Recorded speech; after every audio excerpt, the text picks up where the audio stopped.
Okay, so now that we have that part of it done, we're going to move the frame to the side. Now I want to start working on the drawer. Now the drawer needs to be 13 and a half on all sides. So I got two pieces of 13 and a half cut here, and I got them ripped at 4 inches. So first thing I'm going to do is I'm going to cut a rabbet joint in these two pieces here. See, there'll be the front and the back, and then I'm going to attach the two sides. So I got my table saw all set up here to cut a 1/4 inch rabbet joint on these two pieces. So I'm going to knock that out now.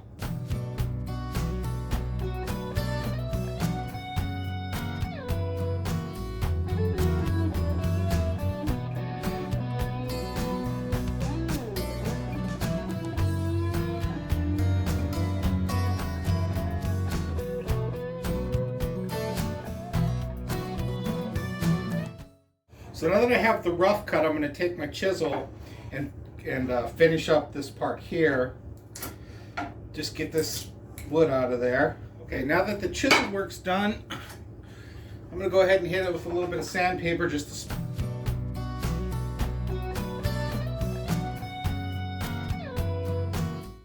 Alright, so I got my 4 pieces here. So I got my front and my back of my drawer are cut at 13 and a half.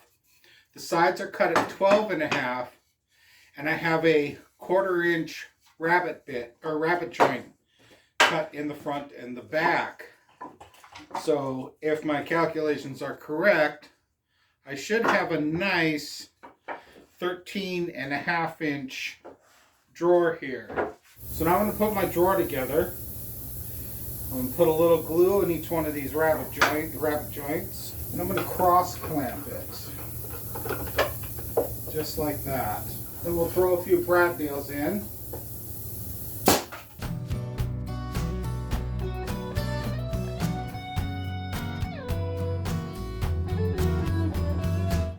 So now that I have that done, I'm going to set this aside for it to dry. So let's talk about the door. So what I did here for the door, this was actually from another project that, well, you know, as a woodworker, you start something and you get onto something else and you completely forget about the project you were working on, and then it kind of gets thrown away. So I have this door that I had made for another project, and I want to use it on this Keurig coffee thing. So what I had done is I have about 5 pieces here of some reclaimed cedar from some decking. So what I did is I just glued them all together, the 5 pieces, and then kind of made a Z design here, you know, like kind of like an old barn door. So when I built my Keurig coffee stand, I actually built it around this door. So I took the dimensions of this door and built the rest of the Keurig stand around it based on these dimensions and what I wanted. So if you're following my dimensions, this door looks like 15 3/4 by 22 inches. So this door is going to fit perfectly onto my Keurig stand. So again, this was from a previous project that got pushed aside, never got finished, so the door just kind of sat there for months. And then when I decided to build this Keurig stand, I built it around this door, the dimensions of this door. So again, if you're following along to my dimensions, there's the dimensions for the door. Alright, so I got some hardboard here, old piece, spider webs all over it. So this hardboard is what I'm going to be using for the base of my drawer. So I'm going to take it over and I'm going to cut me a 13 and a half inch square out of this. So I'm going to attach the base, put a bead of glue all the way around. So now I'm going to attach the base to the bottom of my drawer.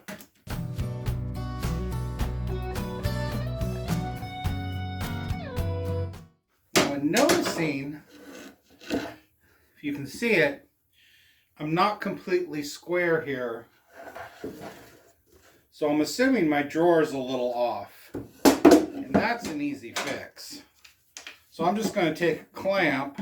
So I got part of the clamp on the drawer and part of the clamp on the base. So that squares everything up for me. So now I can just finish my nailing.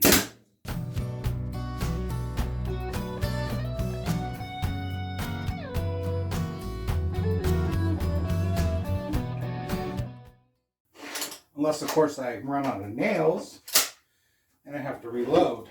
So there's my 13.5-inch drawer, but I still have to let it dry. I'll probably hit it with some sandpaper real quick.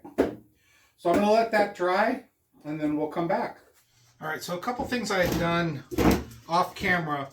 On the door, I went ahead and cut a 1/2 inch off of each side because I kind of changed my mind on what hinges I wanted to use. I want to use these old hinges that I salvaged when we were replacing all our cabinets. It just goes better with this particular project. So because I switched hinges, which I'm allowed to do because it's my project, I had to take a 1/2 inch off of each side. So now the door measures 14 3/4. The next thing, I went ahead and picked out the face that I want to use on my drawer. So I went with this one. It's 14 3/4 by 6 1/4. Yes, 6 1/4. Now I'm gonna go ahead and do the fancy work on this. My wife is a huge fan of the chamfer bit, so I'm going to go ahead and put a chamfer on all the way around this and the top of the project. I personally am a roundover. I like the roundover, but this is hers, so I'm going to go ahead and knock out the chamfer now on both the drawer and the top. So I'm going to be using a piece of scrap wood when I cut the end grain side, so I don't get any tear out.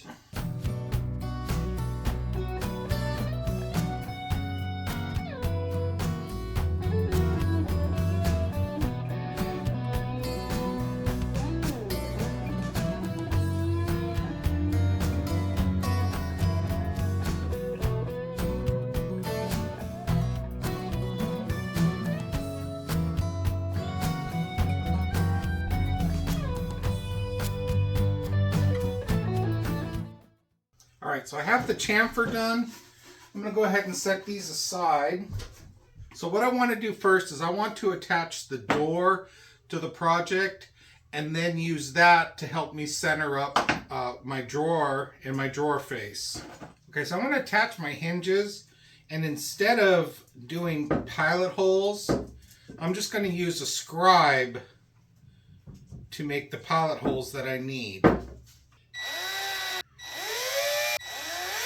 Now the reason I'm using a scribe instead of drilling the pilot holes is these are really tiny screws for putting these hinges on. So instead of using one of my real tiny drill bits, I can accomplish the same thing just by using the scribe to make the pilot hole.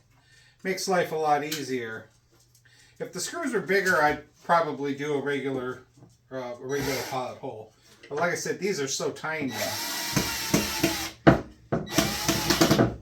Alright, so I just put 2 screws in right now in the top and the bottom of the hinges.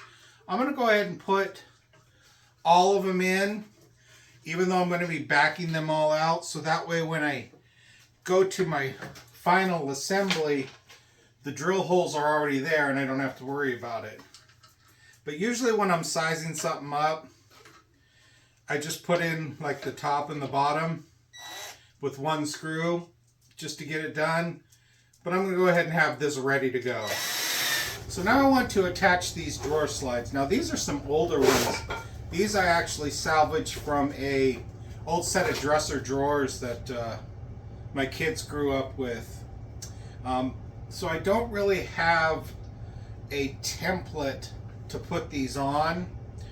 Like the newer ones you'll buy today, they actually have a template on the back of them that you can put them on, and they're all pre-measured. And so I've got to figure out how to put these on, but it shouldn't be too bad of a problem. Okay, so you can see I used a clamp here to hold the back end of it, and then I'm going to use a level just to level it out. And I'm using 3/4 inch wood screws for this.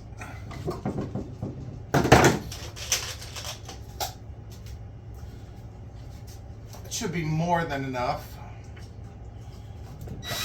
That works fine. All right, I'm going to put the other side on. So I think I'm going to put one more screw in it. Okay, so now that I have it in there, I actually want it not to rest right on the bottom.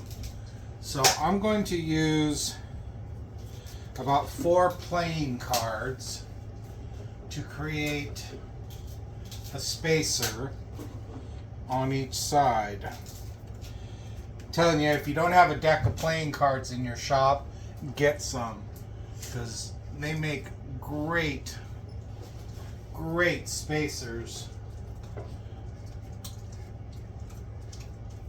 especially when it comes to something that you want just a little bit of space on.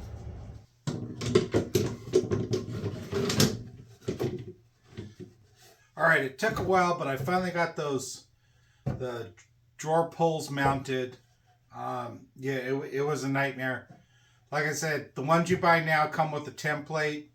Next time I think I'll spring I'll spring for the few dollars and buy a newer set that has the template, because that was brutal to figure these out. But I got them mounted, so I'm going to go ahead and pull the door off, and I'm going to put the centerpiece, I'm going to put the face plate on the drawer, and I'll do that now. Okay, so I got my drawer back in. Now the drawer itself isn't centered in the middle of the project, so I don't want to center this face onto the drawer. I want to center it onto the project. So I'm going to set it there, and I'm going to come in the back and make a line. So now that I have that mark where I want it to be, I want to put some pilot holes into the front of this drawer so I can attach the face to the drawer itself. So it's 13 inches. So I think I'm going to come in 2.5 and 2.5 to attach the drawer face. I also want to, and I'm not going to center it this way, so I'm just going to go down to 1.5. Now the reason I don't want it centered going this way is because the drawer face itself is not centered with the drawer. So I want to put the force a little bit higher for the drawer itself. So now that I have the 2 pilot holes in the drawer itself, now what I'm going to do is I'm going to find the line that I made, and I'm going to make sure that it's straight. So I'm going to use a square to give me a line that is perfectly straight that I can use to line up the drawer. Throw some glue on the front here. So I've got it lined up with the line. Now I just want to make sure that both sides are even this way. So it looks like 7/8 and 7/8. Wow, nailed it. Okay, so when I'm putting these screws in, this piece cannot move. So I need to put some clamps on it for that reassurance. All right, now these screws would be incredibly difficult to get to with a drill, but that's why I have this. This is by DeWalt, and it makes doing inside work like this really simple. So the last thing I need to do is put a hole for the drawer handle. So I'm going to measure it from the inside. And I'm going to say I'm going to come down 3 inches.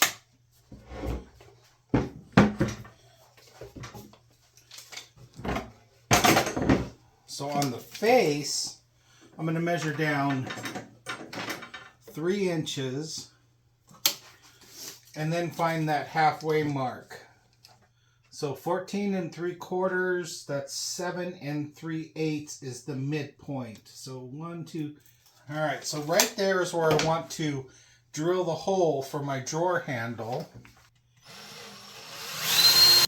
So I knew I was going to be going through some pretty thick stock with the drawer handle, and I did get some longer screws for it, but it's still not going to be enough. So I'm going to have to drill out some of the back side of the drawer handle to get those screws to fit. And I'm going to do that with a Forstner.